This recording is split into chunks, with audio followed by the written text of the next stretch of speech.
Greetings hobbyists, this is our Sands of Vol. And in this video we're having a look at the Loft Curves add-on from Mark Kingsnorth. So if you don't know who Mark Kingsnorth is, he does a range of different add-ons. I'm generally interested in the ones that are to do with curves or placing objects onto surfaces, but he does a range of other things as well, so he's well worth checking out. Okay, to see this better I've changed the background colour just because otherwise curves are quite difficult to see on a dark grey background. But once you've installed the add-on, if we go to Shift and A and go to Mesh, you can see we get these four objects, which we'll discuss first as they're quite good examples of what you can do. But do note, we're going to make some custom shapes in a second. So let's click Loft Patch, and you can see we sort of get this subdivided grid. Now, importantly, if you have a look at our object outliner, we've actually got a series of profile curves and guide curves, and that creates this overall shape. If we come to our modifier, this is where our shape is being stored, and we can change things like the resolution of that. So we could put this up to 20 and get some more resolution. There's also an option here to do a subdivision surface to take that even further, and it is useful to have both. Let's just look at that. If I go into my curves here, select all of them, go into edit mode. If this was, let's say, longer than it was wider, we'd want to be able to come to our curve, come into here and potentially change our resolution up to get this square, or preferably square. This might need to be 40, so something like that. Now, if we do come into these curves, we'll notice the most important bit, and that is that all of this is still editable. If I grab this handle and start changing it, and then the same thing over here, we get this editable shape, and we can come to any of these and start modifying these, and it automatically just keeps refreshing, which is really, really nice. So we can make these really funky undulating shapes that we can modify and edit as we choose, which is absolutely fantastic. Now let's just select all of these and delete this. We also have some other shapes. So for example, we have a loft circle, and this shows something new. We can create multiple profiles. This one has 3, and they'll still all connect together and all be something that we can edit if we want to. And importantly, if we're in our profile selection and we make a new one, so for example Shift and D, this will add it to our shape, so now we can get more specific. And if we, let's say, come to the top one, Shift and D, and bring that up here, you can see this does a very good job of working out what order everything's meant to be to create this nice undulating shape. Again, let's up these to be a bit more rounded. So we can use more than just 2 profile shapes, we can use multiples, which is really fun. Let's bring in a loft sweep, and that gives it our last sort of major thing that we can do, which is this now has a sweep object. So we've got these 3 profile curves, and we can change these as we want. But we also have a sweep curve now that is controlling where that goes. And what that means is we could do something really fun, like let's just duplicate this out and sort of make something like that, and then do a duplicate there. So we could make this almost like swallowed blob or something like that. And if we just come to this again, we'll round this out and increase this in our resolution. And with our sweep curve, we could move this around as much as we want. But what's fun is that if you were into animating, I generally don't animate, but we've got loads of freedom to just move this up and down. So you could even have some sort of alien tube swallowing something inside it as part of an animation. So loads and loads of fun. And we also, if we come here, have the option to select that we want to fill the caps if we should need to. And then finally on our shapes, we've got this sweep circular, same thing as what we had before, except for now we can just demonstrate that we can do this as a circular object as well. And if we do need to add in any more detail, we can always select both of those and then go to subdivide, and then we just get a new point. And then again, we could change the size of some of these, for example there, and have that wherever we wanted to, like is it going to be closer to that side or this side? So really easy to manipulate and modify as we want. So that's the objects that we already get. Let's have a look at what we can do with this. Let's just delete out those collections if we want to start from scratch. So Shift A, and we're going to bring in a Bezier curve. Let's just rotate that round somewhere on the x-axis. So we'll just do that by 90, and then I'm just going to scale that up so it's easier to see. And then we'll just duplicate this and bring it over here. So what we need to begin with is some profile curves. So I'm going to select both of these, M, and then we're going to start a new collection, and we can call this whatever we want. I'm going to call it Prof, click create, and now that we've got those in a profile collection, we can N scroll all the way down, depending on how many add-ons you've got, to Loft Curves, and it asks for the profile collection. This is the only thing you must have, and it's marked in red. So I'm going to go to Prof. Now, it doesn't do anything at this point, but we could put in our guide curves and a sweep object here if we wanted to, or we can do it later. So we're going to do this later. I'm going to click Loft Curves, and I should have clicked, if we just go back, you can click Show Wire and do it, and it automatically has the wireframe enabled, or you can have that clicked off, Loft Curves, and then come up here and just show wireframe when you want to see it. I think that's probably slightly more preferable, but entirely up to you. Now at this point we've got this all as our modifier. I'm going to up these again to 20 and we've got everything pretty nice. Let's just go to our curves here, go into edit mode, and let's just make this a little bit more interesting and have them slightly different. Okay, so there we go.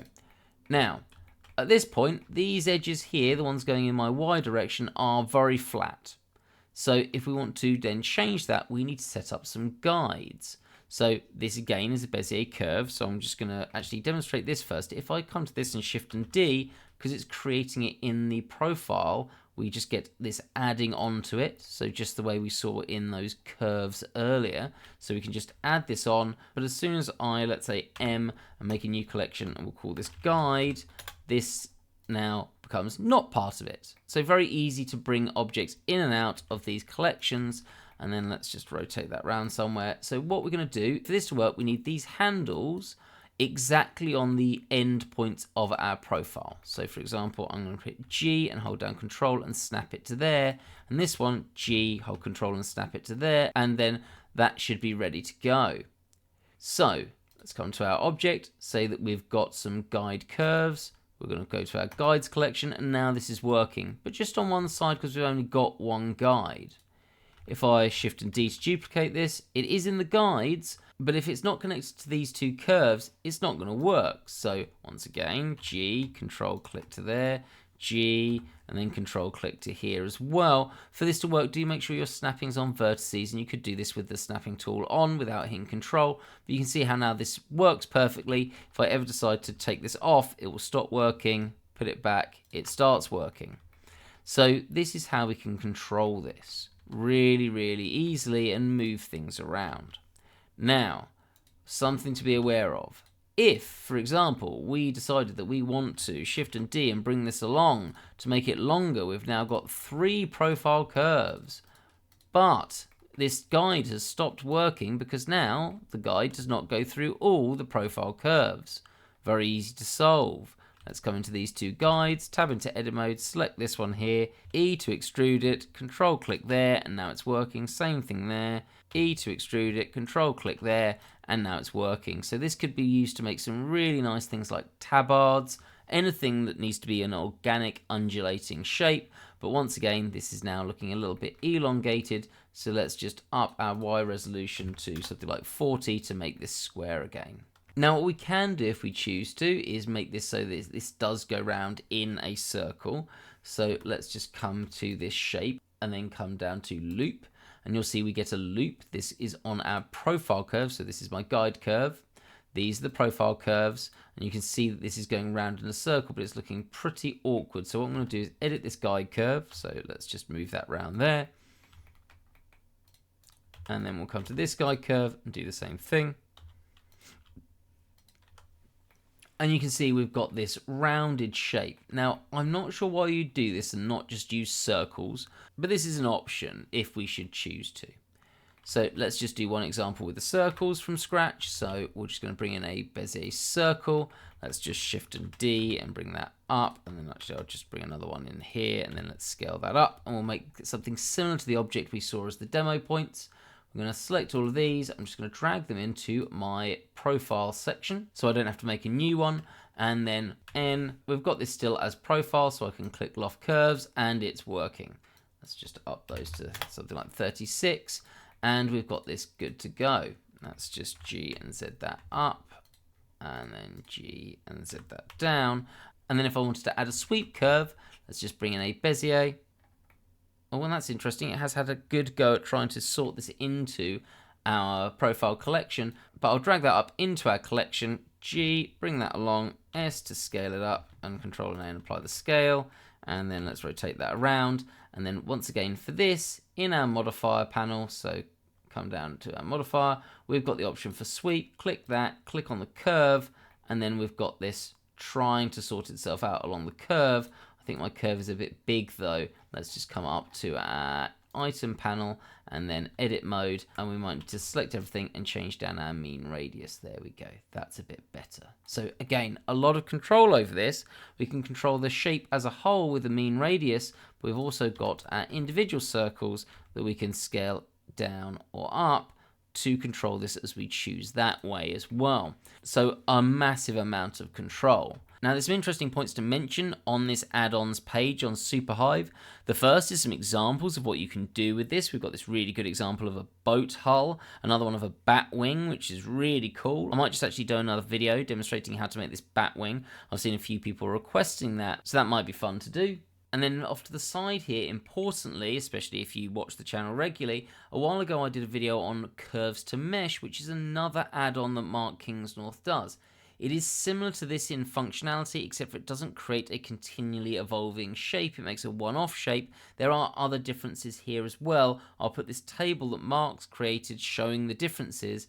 But if you do have curves to mesh and you want this as well, because Mark recognizes these are pretty similar add-ons, but they are still notably different, there's a 50% off coupon, so that if you've got curves to mesh already, you can use this to buy Loft curves as well. So I think that's nice that Mark recognizes the similarity and similar use cases that might come up here, so that people don't feel hard done by.